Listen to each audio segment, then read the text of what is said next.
A new documentary currently streaming on Amazon Prime Video. It's called Chasing Happiness. Why did you want to put this documentary out? I know that there was real purpose behind it. Joe?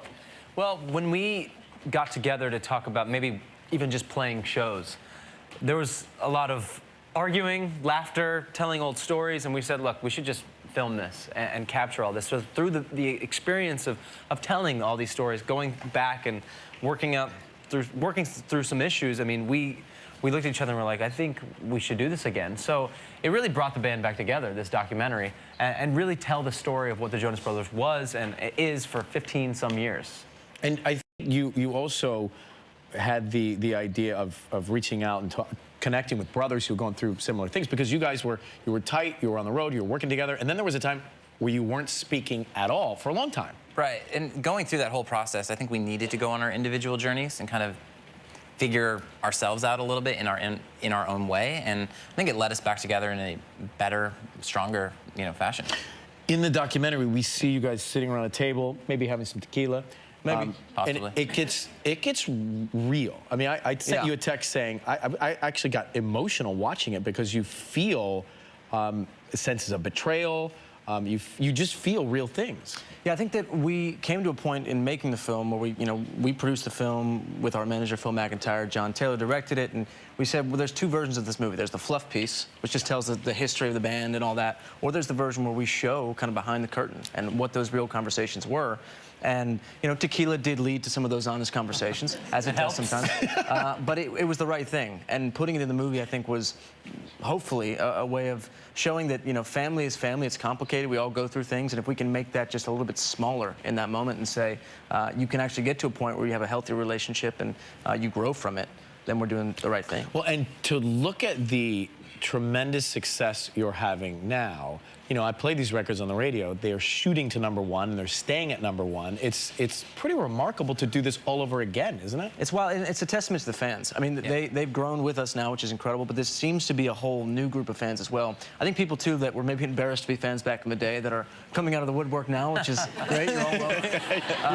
You're all invited to the party.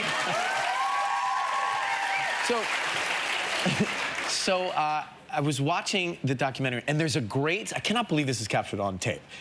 There's a great scene where Kevin's on the phone with this girl he's flirting with, trying to get her to come to the show, and it turns out he really got to know this girl as life went on. Watch this clip. Hey, Danielle, it's Kevin.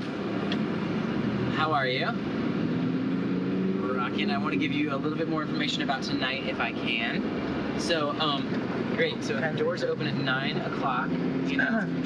We go on, I think, at 10. Or shortly there, soon around. And if there's any issues, I'm going to give you a number right now to call. She's our... I'm so excited. No, I know. I'm moving like a million miles an hour. I'm having a lot. I'm having a lot. But I'm just so excited for you to see tonight. So. Okay, the number is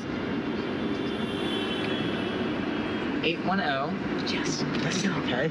8622. Yes. It did. Her name is Felicia. She handles all of our, she's with us. She's like I don't want to call her a personal assistant, but she kind of is. That's good. That's good. Yeah, essentially, yeah. She takes care of all that stuff. So sweet. How do we have that footage? It's amazing that we have that footage, but I mean, Kevin, your game is just... Hey, it worked. It worked. She must have seen through it, because that was rocking. Joe says your future wife, and it's his wife. I mean, and that was how many years ago? That was 2007. That was... there they are. There's Danielle and the beautiful family. My beautiful girls.